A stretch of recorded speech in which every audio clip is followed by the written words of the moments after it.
Bun găsit, sunt Bogdan Bulbeș, suntem între oameni. Povestim astăzi cu omul care a reușit după 7, 8 ani, 9 ani să mă aducă la sală, să mă determine să mă întorc la sală, Robert Cercel. Salut, Robert, bine am venit. Salut, Bogdan, bine v-am găsit, mulțumesc pentru invitație. Dimineața asta mi-ai trimis mesaj pe WhatsApp, antrenamente.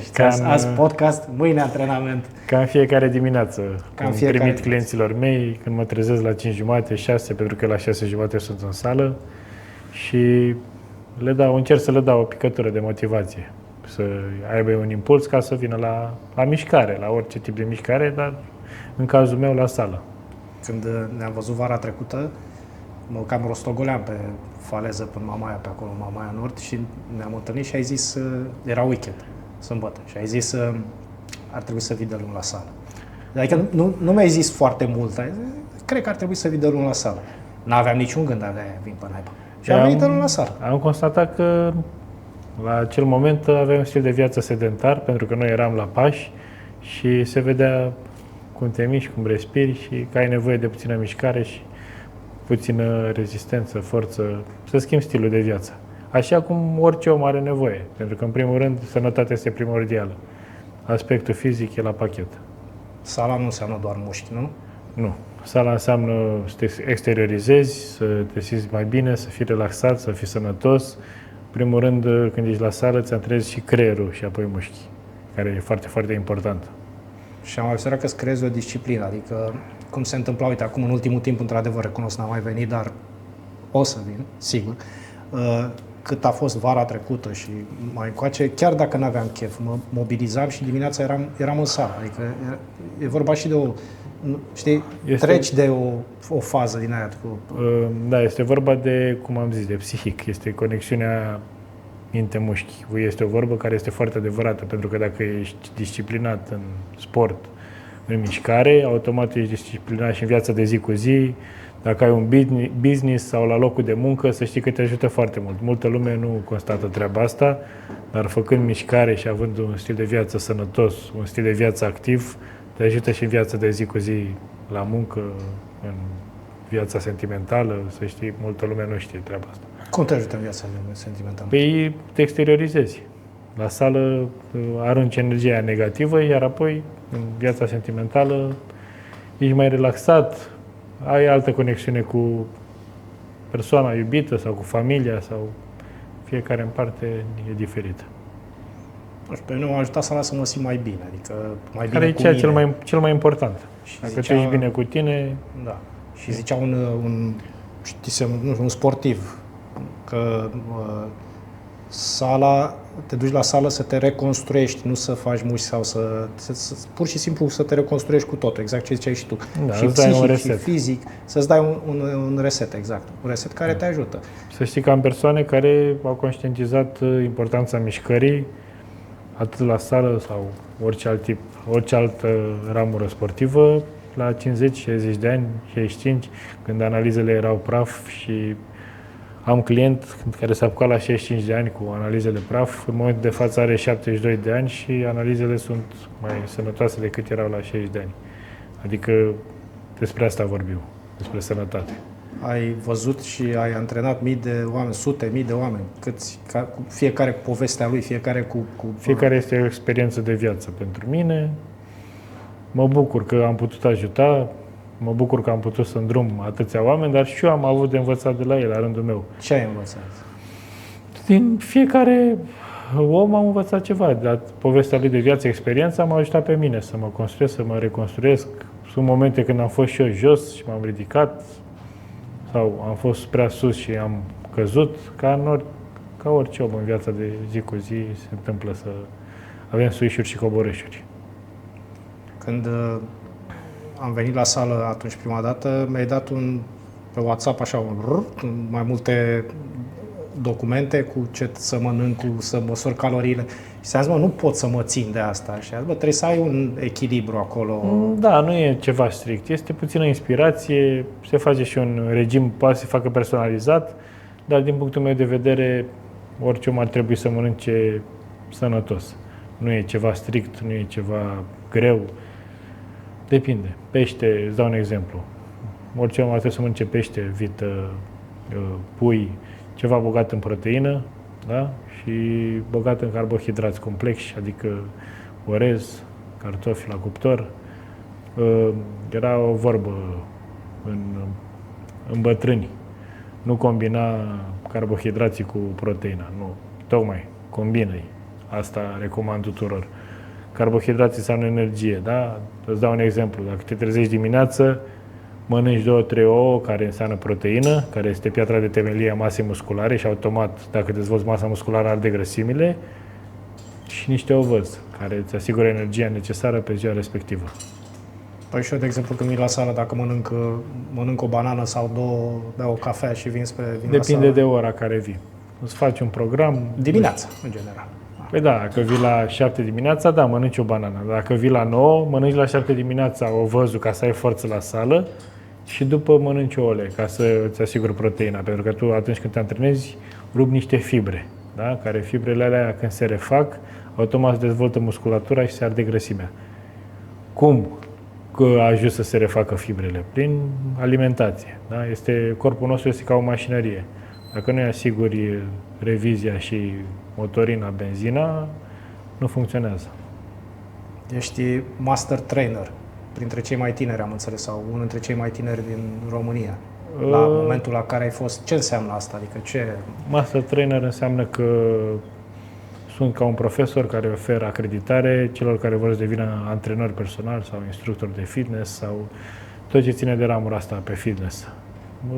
Poți să-i zici profesor.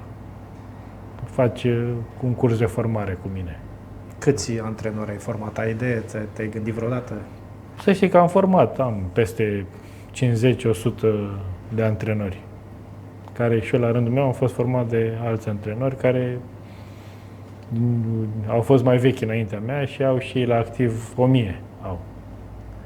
Eu am stat pe nișa asta, pe orașul Constanța, dar alții se plimbă în fiecare oraș și automat poate să atingă o... Da, te-am văzut în presă și prin București, că ziceau antrenorul vedetelor, adică nu ești doar pe Constanța. Mă consider un antrenor normal, un om normal. Nu mă consider nicio vedetă, nicio... Mie îmi place în liniște, tot în liniște. Când intri în sală, pe recepție, ai o distinție, de asta scrie ceva în arabă sau cred că e ceva legat de Dubai, nu? Dacă nu mă înșel, că ziceai tu că... Sau... Am avut o colaborare cu un brand italian care au mutat și sediul în Dubai pe aparatură de fitness, aparatură medicală, care la momentul actual o am în sală. Sunt singurul din România care are astfel de aparatură în sală. Merge mai mult și pe recuperare, pentru că nu se folosesc greutăți, dar le combin și, pentru că eu merg și pe ramura asta de recuperare, chiropractică, masaj, fiecare ce are nevoie, personalizăm. Pentru că sunt persoane care, îți dau un exemplu, am avut pe copii care au dipareză. Asta înseamnă mușchiul spastic, adică nu poate să se miște sau se mișcă doar pe jumătate, nu are controlul muscular și a trebuit să-i fac cu ei recuperare sau să-i antrenez pentru a-și dezvolta musculatura, că fiind prea mici, ca aia apoi să poată să fie operați și să operația să fie cu succes. Ești implicat în multe proiecte sau ai fost implicat în multe proiecte sociale și ai antrenat copii cu dizabilități. Încă antrenez. Cei care au dizabilități îi aștept la mine gratuit, nu le iau niciun ban. Deci e foarte, foarte bine de știut că îi antrenezi și cu rezultate. Știu că ești încăpățânat și nu te lași. Nu trebuie să ne pierdem timpul, trebuie să avem rezultate, atât în sport cât și în viața de zi cu zi. De asta, chiar dacă eșuăm, nu ne lăsăm. La un moment dat erai și fondatorul locului de fitness de la Plaja Modern, nu? Dacă nu mă înșel, sau erai... Parcului de fitness. Parcului de fitness, da. Da, ne-a venit ideea mie și lui Horia Constantinescu în pandemie, când antrenam pe plaje și aveam o întreagă, la momentul actual, în 2020, se zicea că am o întreagă armată sau că mi-am cumpărat eu plaja mea proprie pe toate scările alea de la Modern. Aveam pe oră cam 20-30 de persoane deodată, am apărut și la știri, pe toate canalele. Mi-am luat și hate, că s-au trezit toți să facă sport în pandemie, când fiecare a făcut la momentul respectiv ceea ce a crezut. Eu am avut succes, chiar dacă mi-am luat hate, pentru că dacă lumea nu te vorbește de rău, înseamnă că nu faci nimic bine. Și așa mi-a venit ideea cu parcul. Horia Constantinescu, la momentul actual, trecea și el pe acolo și mi-a venit ideea împreună. Prin ajutorul lui am făcut acest parc fitness, care a avut succes de-a lungul anilor, dar nu s-a întreținut, pentru că nu s-a vrut. Cum se întâmplă la noi, da. Da, sportul la noi e foarte jos, din Uite, păcate. am o curiozitate. Tu cunoști bine Dubaiul, din ce știu eu, din poveștile tale. Da.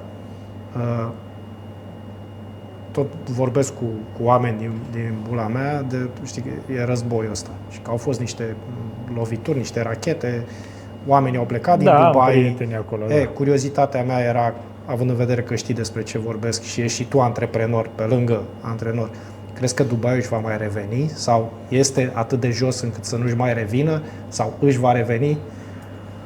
În momentul actual, totul, nu știu, e ceva, e ceață. Din ce se spune și din ce știam și eu, Dubaiul e cea mai sigură țară, dar uite că apar lucruri neprevăzute. S-a zdruncinat treaba asta, cu siguranță. S-a zdruncinat. Am înțeles că anumite zboruri s-au oprit până în toamnă, până în iarnă.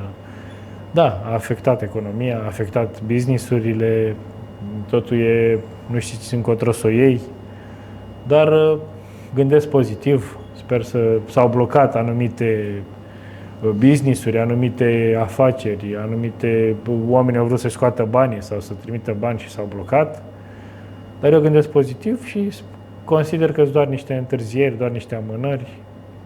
Și tu crezi că Dubai își va reveni? Clar. Adică chestia asta nu e o piatră de hotar, adică nu pune frână dezvoltării Dubaiului, pentru că... Nu, doar o amână. O amână, o perioadă mică. Eu așa zic. E cumva și o lecție pentru cei din Dubai să se întărească mai bine. Erau foarte bine pe partea economică și mai puțin pe partea militară. Mă gândesc că... Da, eu zic că va fi bine. Sincer, anul ăsta va fi decisiv pentru mulți. Dar eu sunt pozitiv și voi fi mereu. Robert Cercel e și antreprenor. Investitor, antreprenor. Da, am avut... Pe lângă sală exclusiv fitness în care filmăm acum și în care vin și eu și mă antrenez, ai avut mai multe business-uri și ai mai multe business-uri. Da, o cafenea cu cereale tematică de copii, am fost asociat la un salon de remodelare care l-am făcut de la zero, distribuție de aparate. Am încercat să mă implic în mai multe, că na. Când ai timp să le faci? Pentru că eu știu că tu vii dimineața la 6 la sală și pleci, uite, acum filmăm la 7:30 seara, 19:30. Încerc să mă împart. Asociații, angajați, dar mi-am dat seama că cu experiența, dacă tu nu ești implicat care e afacerea ta, angajații nu o vor face.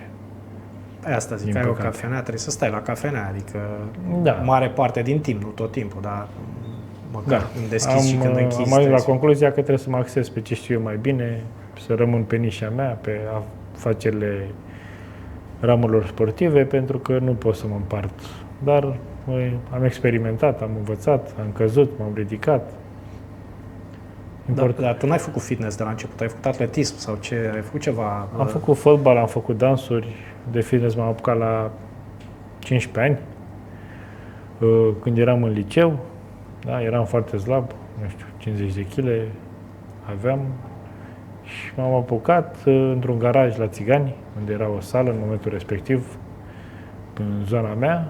Mergeam acolo, mi-a plăcut 1 an, 2, 3, am făcut cursuri, am făcut școală, în timpul ăsta eram la liceu, învățam de dimineață până la ora 14, după care cei de acolo au văzut că am un potențial și m-au angajat la recepție.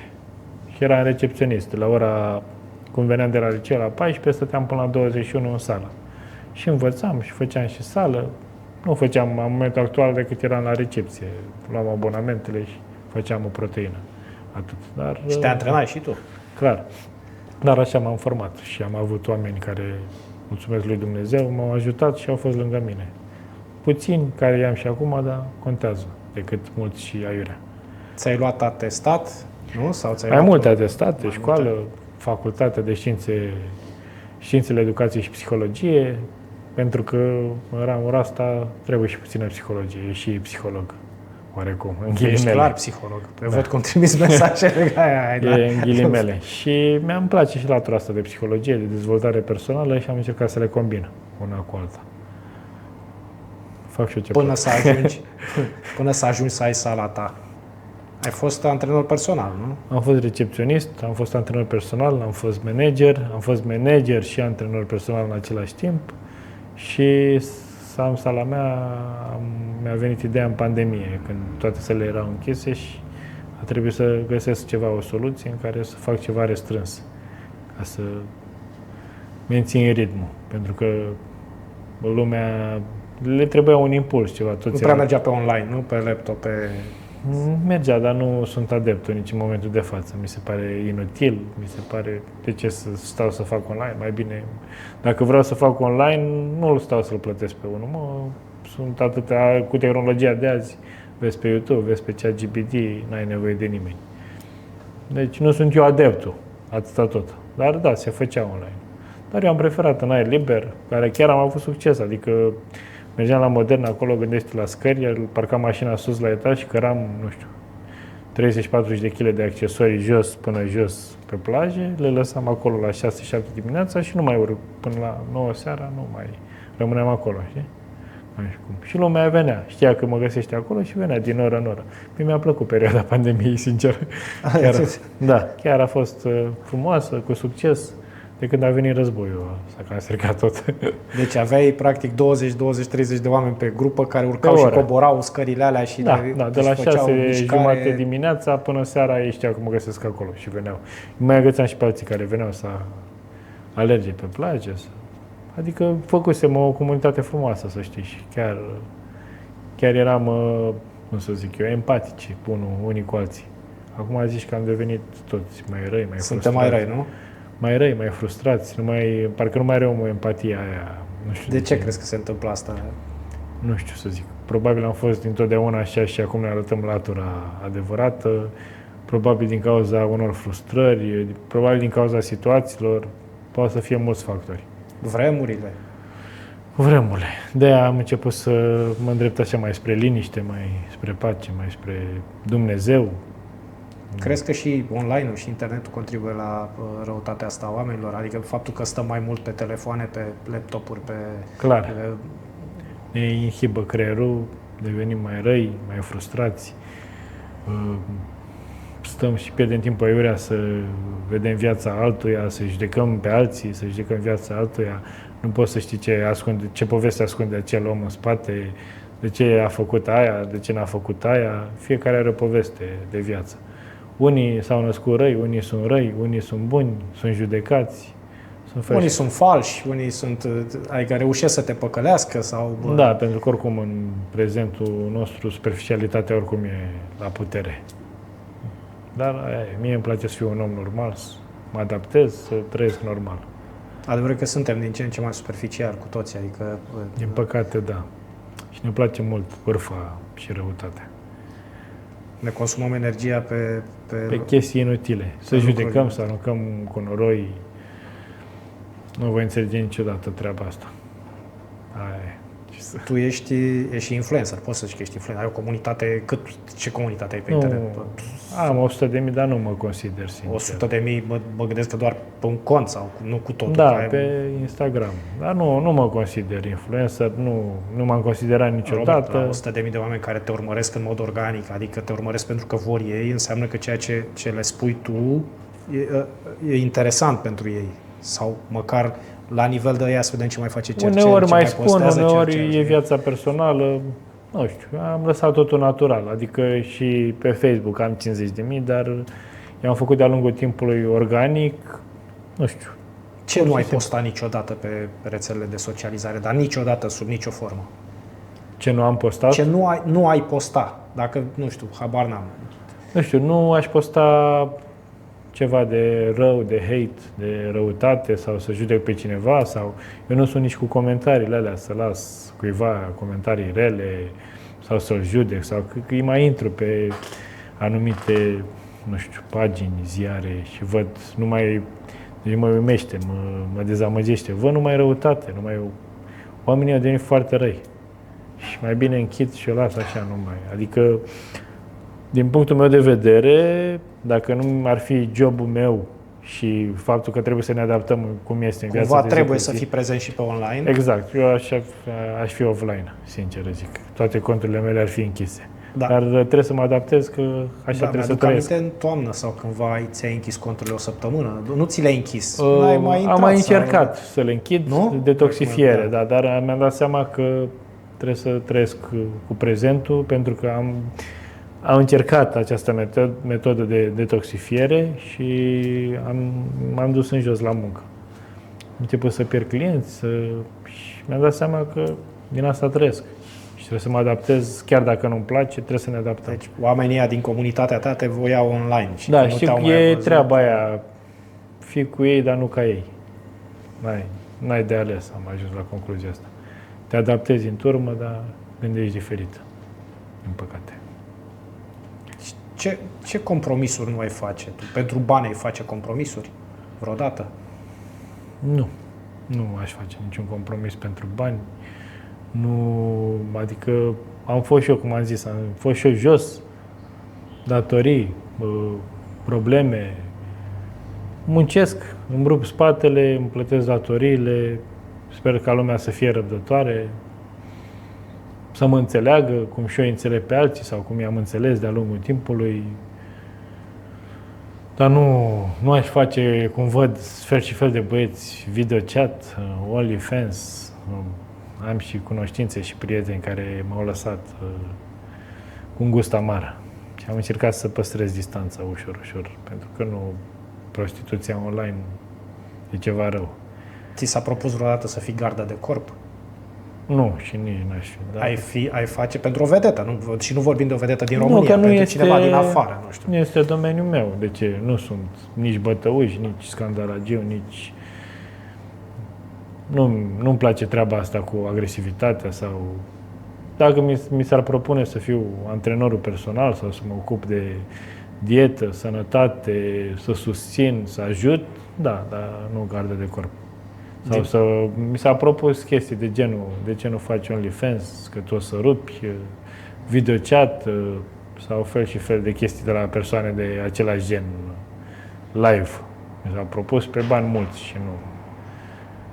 Ca să înțelegi. Deci s-au propus să faci OnlyFans și video chat și ai zis pas, și erau mulți bani, nu? Toți ziceau, lumea o să-și facă cont, că o să vadă ce postează Robert Cecel, chiar și haterii, știi, să te aibă cu ceva la mână, o să rupi acolo, o să... Îți dai seama, din 100.000, comunitatea ta, dacă 50.000 s-ar fi mutat pe OnlyFans și ar fi dat $1, $1, ai avea $50.000 pe lună, doar să faci abonament. Fă video chat, fă OnlyFans, că tu o să bubui, o să rupi și o să te îmbogățești, că sunt alții care în străinătate fac 20-30.000 de euro doar din treaba asta. Nu, nici chiar. Pe zi sunt unii care fac. Nu știu, eu știu pe lună, dar nu. La nivelul ăsta n-aș ajunge niciodată. Mai bine mor de foame. Ce să zic? Nu pot. Nu. Eu de-abia vorbesc pe TikTok 2-3 vorbe să prindă. Are alții fac și fel de măscăreli și înjoseli. Nu. Asta n-aș face pentru bani. Nu m-aș prostitua. Deci imaginea ta e importantă. Imaginea ta în fața ta, în primul rând, și apoi în fața celorlalți. Cu mine, să fie un păcat cu mine. Ți-am zis, am avut propuneri pe bani mulți de tot, propuneri indecente de la persoane de același gen, genul masculin, ca să înțelegi.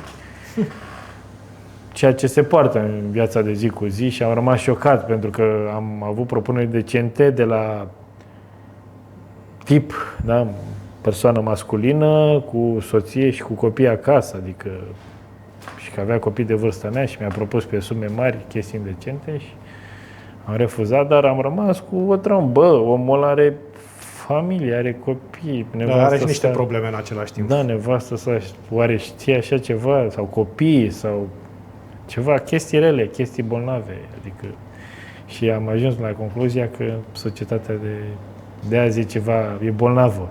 Gândește-te că cunosc cazuri, surori, una căsătorită și cumnatul ca și cum toți în grup, 3, adică trăiau toți 3 la noi, în oraș, Constanța. Doamne ferește. Ca să înțelegi. Cunosc cazuri. Deci, Da, nu, de fapt... A ajuns o societate bolnavă. Nu ar trebui să mă mire. Oameni toxici. Ai mulți oameni toxici și vezi mulți oameni toxici. Da. Cum reușești să scapi de ei? Înainte puneam la suflet și acum mai pun din când în când, dar odată cu maturitatea, cu timpul, cu înaintarea în vârstă, te întărești, nu te mai afectează, înveți anumite trucuri ca să nu mai absorbi energia aceea negativă de la oameni, da? Dacă simți că are energie negativă, încerci să păstrezi distanța, să îl ții departe, încerci să ții nu știu, eu am câteva persoane în sufletul meu, în jurul meu, care m-au ajutat, care au fost lângă mine la greu, care m-au înțeles, care sunt de atâția ani, sunt și în prezent, sunt puțini la număr, dar aia contează. Puțini și buni, puțini și oameni de calitate. Da? E important să ai o mașină scumpă, haine de firmă, sau e important să ai liniște? Eu le-am avut pe amândouă, le am pe amândouă și zic sincer că e important. Mai important e să ai liniște, da? Pentru că și eu gândeam la fel, să am o mașină șmecheră, scumpă.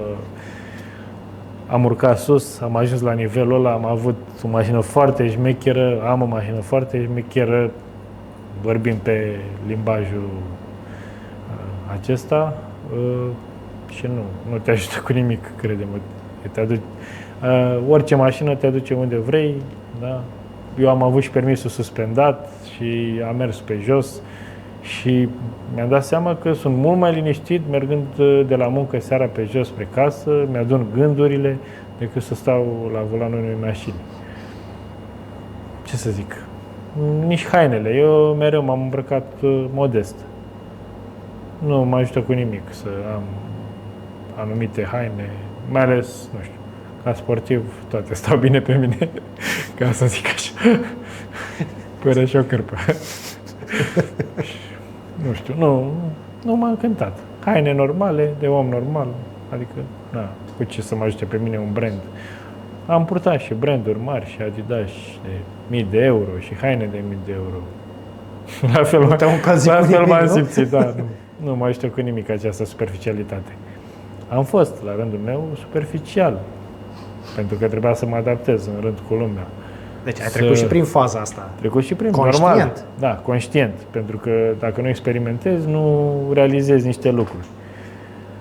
Am fost superficial, m-am dat ceea ce nu sunt, am vrut să fiu un pas cu lumea, să am o anumită experiență, nu m-a ajutat cu nimic. Mai mult a fost toxicitate, mai mult am atras oamenii care mi-am dat seama că nu sunt pentru mine acei oameni, nu sunt ce trebuie. Dacă Victor face, spuneai să luăm pauză, trebuie să luăm puțină pauză. Ne-am întors, ne lasă Victor să ne facem de cap. După pauză. După pauză. Crezi în Dumnezeu? Da.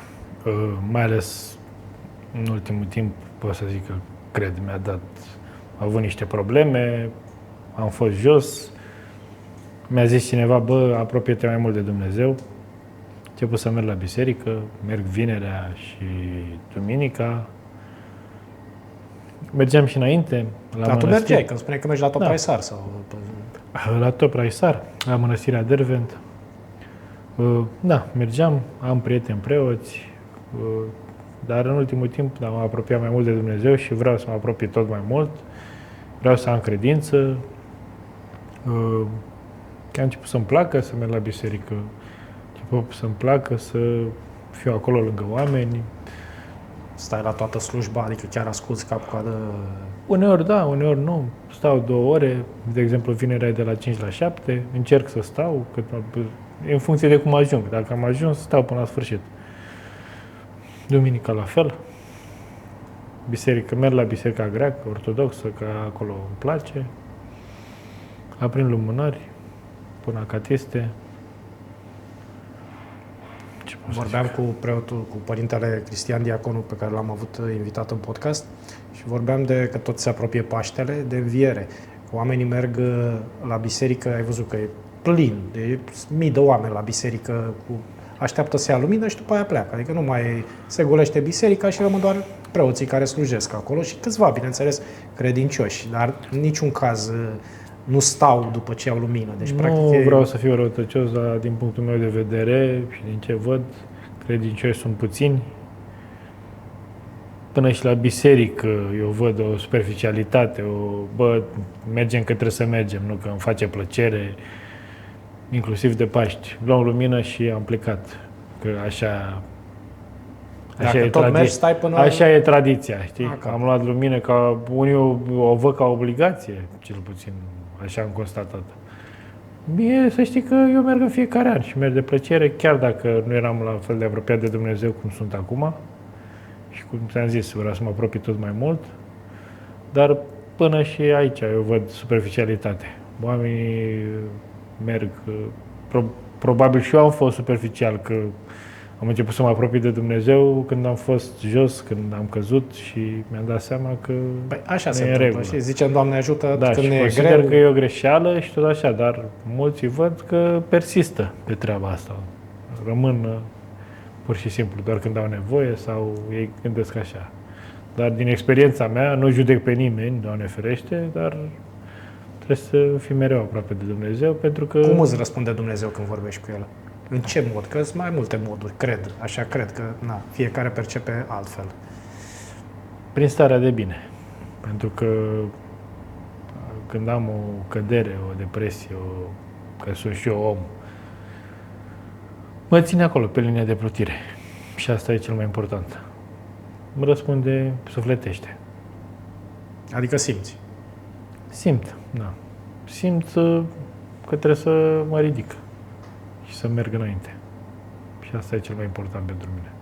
Suntem în postul Paștelui și cumva și în post există o disciplină, teoretic, exact ca la sală. Adică trebuie să fim atenți ce mâncăm. Dacă ținem post, bineînțeles. Dar nu doar atât. Postul nu înseamnă doar alimentație. Spre rușinea mea, cred că am ținut toată viața mea o singură dată post și mi-e rușine de treaba asta, dar de acum încolo voi încerca să îndrept acest lucru. Eu fac și rețete de post, am dat clienților mei, se poate locui foarte ușor proteina cu soia, fasole, hummus, fel și fel de rețete, năut, da? Sunt cartofi, clar. Îmi zicea Părintele Cristian că postul nu e doar despre ce băgăm în gură, e și despre ce scoatem pe gură. Clar. Și e și despre iertare. Îmi zicea că trebuie să-l ierți și pe ăla care ți-a tăiat fața în trafic, și pe ăla care te-a înjurat în stație, și pe doamna de la supermarket care își bagă căruciorul în tine când stai la coadă. Zice, trebuie să ierți. Cum vezi asta? Eu cred că nu doar în post trebuie să facem treaba asta. Răutatea, nu știu ce să-ți răspund la treaba asta, cu răutatea o avem în viața de zi cu zi. E răutate, dar tu poți să ierți? Adică crezi că în post trebuie să iertăm niște lucruri de-astea destul de grave? Care... Și în post și în viața de zi cu zi. Nu trebuie să fie... Deci nu doar în post. Clar, trebuie să fim mai, cum am zis și mai devreme, mai empatici, mai buni, să fim umani. Cred că am uitat să fim umani, dacă mă întreb. Adică văd în fiecare zi exemple nu mai e empatie, de lipsă de umanitate. Din păcate, da. Nu știu, răutate, perversitate. Îmi cer scuze pentru cuvintele probabil neadecvate, dar asta e adevărul trist. Asta trăim, nu mai sunt vremurile alea frumoase, nu mai e bunătatea care am trăit-o. Parcă de la an devenim tot mai răi. Și știi că sunt oameni care zic că asta e cea mai bună perioadă a umanității. Serios. Deci unde că nu se vede? Serios, deci o să-ți arăt după ce terminăm podcastul.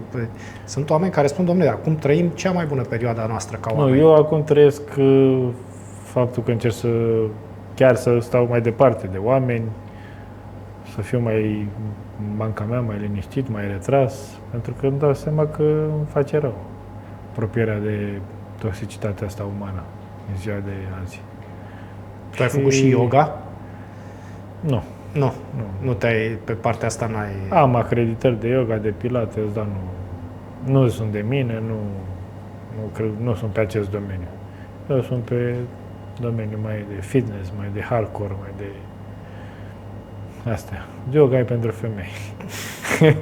Părerea mea. Deci nu faci meditație, nu...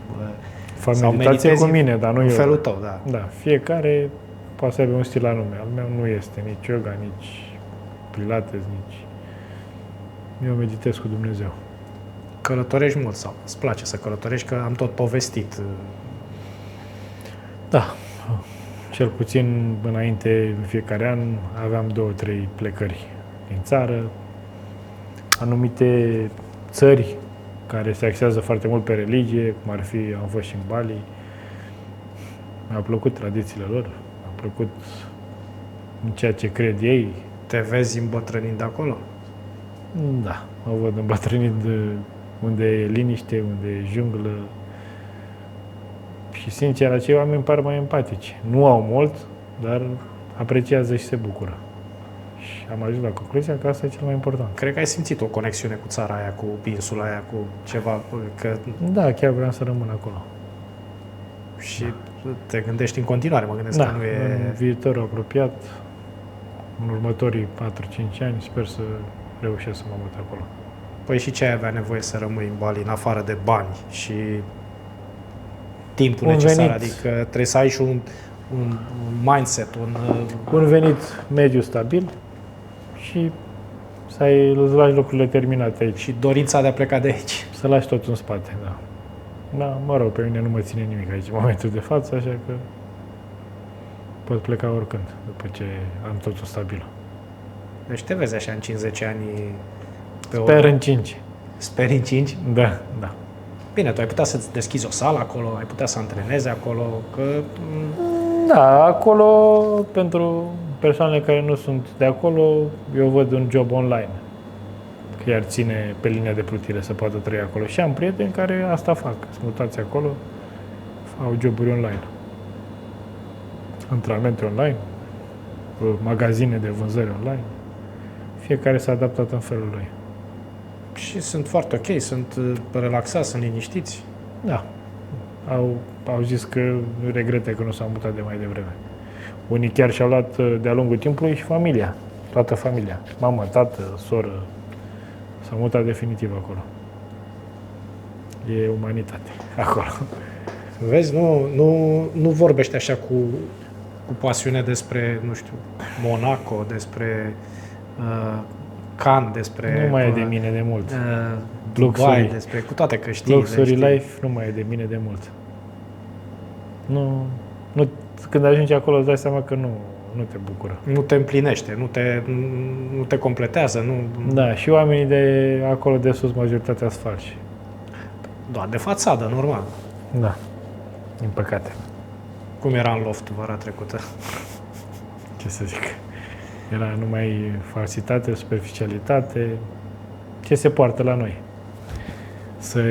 Cum se zice, să empatăm, nu? Sau asta e cuvântul potrivit. Părem ceea ce nu suntem.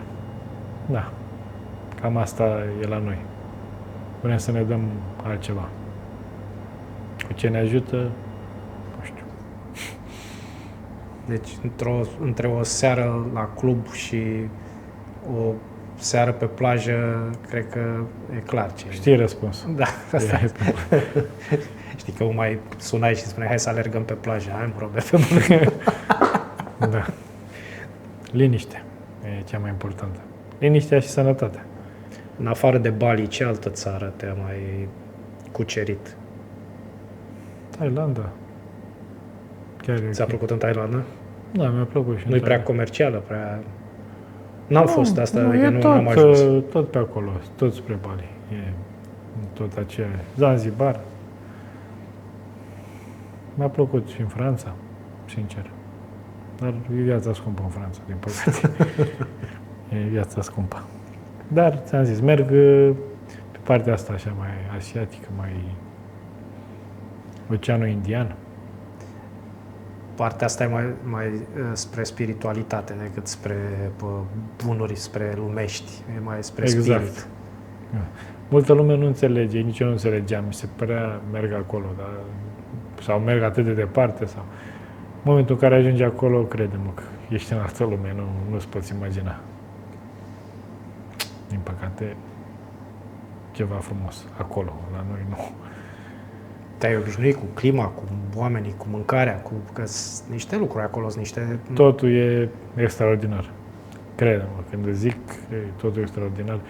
M-am mai avut hateri. Bă, ce ai făcut tu acolo? Sălbăticie, ce să faci acolo? La sălbatici, la mizerie, la... Nu are nicio treabă, crede-mă. E lux. Chiar e lux. Și când zic lux, nu mă refer neapărat material. Lux sufletește. Dacă ai sufletește luxul ăsta, e liniște. Din toți cei pe care i-ai antrenat sau cu care ai intrat în contact, zi-mi și mie 3 povești de viață care te-au impresionat maxim. Nu mă interesează să dai nume sau... Și care, nu știu, s-au transformat exact cum ai vrut tu și exact cum au vrut și ei și un final fericit, pentru că despre asta... O fetiță cu dipareză de 6 ani, care trebuia să se opereze în America. Avea mușchi spasmatici, nu putea să se miște cum trebuie deloc și doctorul a recomandat să facă un anumit gen de mișcare care să-i dezvolte musculatura și să poată fi operată. A fost recomandată să vină la mine, nu știu cum, nici în ziua de azi, a recomandat-o un doctor, nu mi s-a zis numele doctorului. M-am ținut de ea 1 an de zile, a fost cu succes. În ziua de azi încă s-a operat, în ziua de azi merge, a crescut mare, chiar e o poveste de viață. Deci a revenit aproape complet? Da, aproape complet. S-a operat în America și acum pot să considera că are viață normală, dar mie se pare oricum, toți suntem normali și trebuie să ne înțelegem. Te-a făcut să te simți mai bine reușit asta, adică... Și m-a făcut să mă simt mai bine și am realizat că trebuie să prețuiești viața și vezi că la început, primele 3 luni, multă lume îi se pare ușor, dar eu plângeam cot la cot cu ea, adică e greu. Din păcate, nu e ușor să lucrezi cu genul ăsta de copilaj. Plângi mult. Câți ani avea? 6 ani, dar am avut și de 6, și de 8, și de 10, și de 13. Nu e... Crede-mă, dacă ai suflet, e greu. Te bunește plânsul. Dar ai reușit. Ați reușit împreună. Că, da, normal. Dacă am tras împreună, ne-am chinuit împreună, ne-am jucat împreună. Vorbesc la plural de toți copiii. Nu? Toți au fost un real succes. Am avut și persoane în vârstă, cum ți-am zis de doamna aceea. Da, este o experiență și un rezultat foarte bun. De la 65 de ani la 72 să ai analizele să se îndrepte, da? La majoritatea e invers. La ea s-a îndreptat. Și acum vezi că la 72 de ani face ce nu face un bărbat la 40 ani, da? Și o doamnă. Adică când vine în sală, clienții mei bărbați se simt prost când o văd pe doamna. Da, când începe să se antreneze deja, da. Asta e așa. Exact, e o experiență. Altceva, restul, toți au fost, consider că toți oamenii au fost câte o experiență frumoasă și o lecție de viață. De la slăbit, la sănătate, la...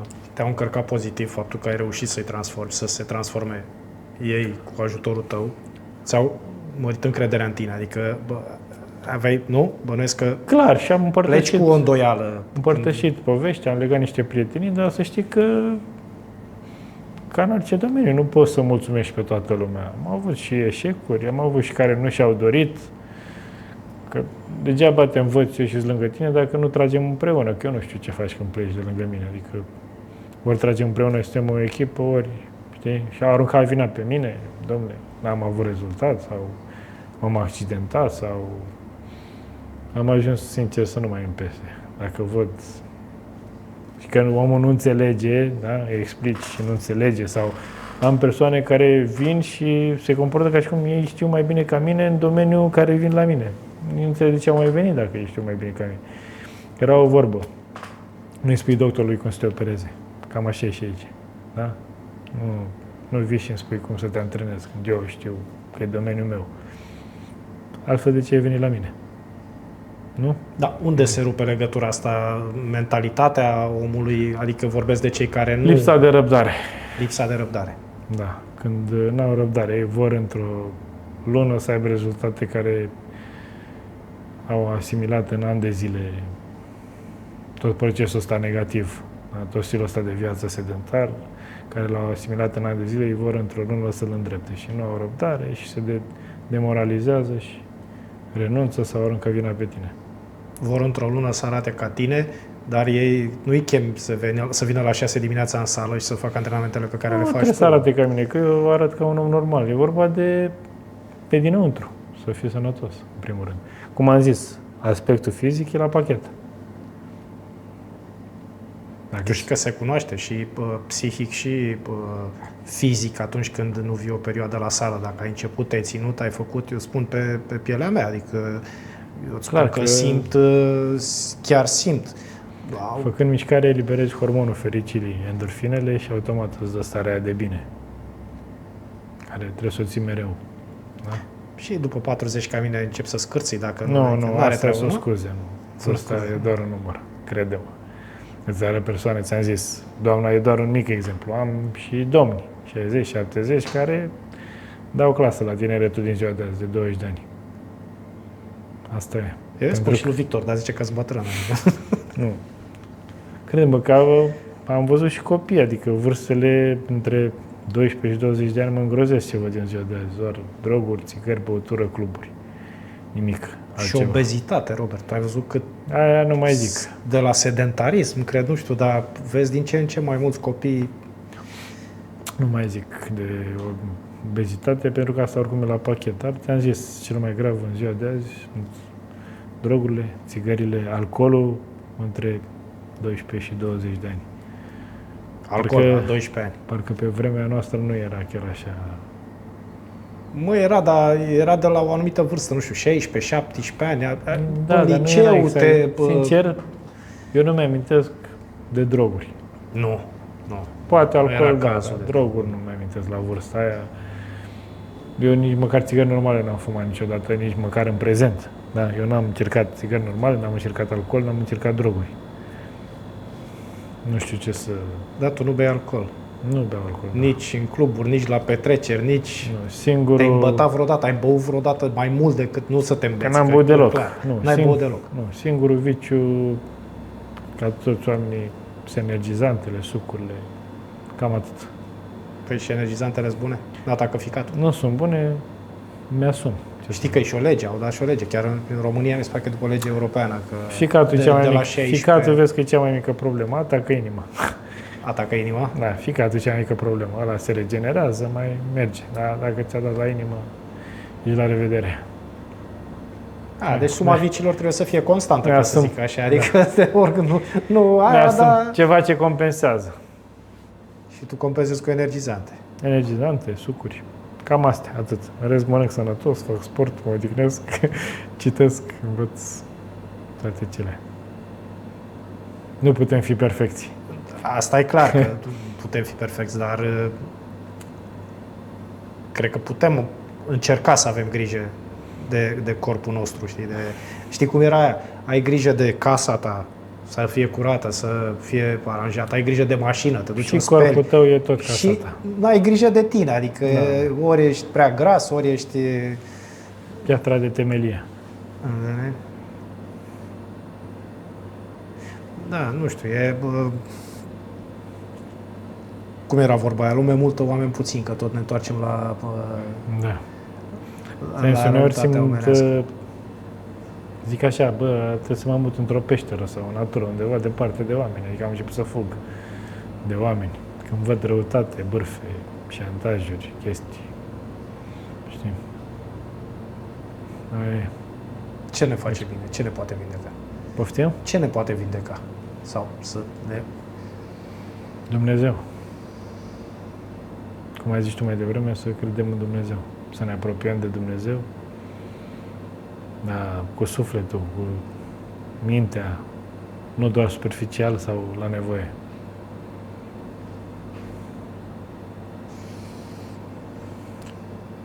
Robert, eu îți mulțumesc mult pentru prezența în podcast Eu vă și mulțumesc. sper să ne mai întâlnim și să, oricum noi ne întâlnim de mâine la sală. Adică Da.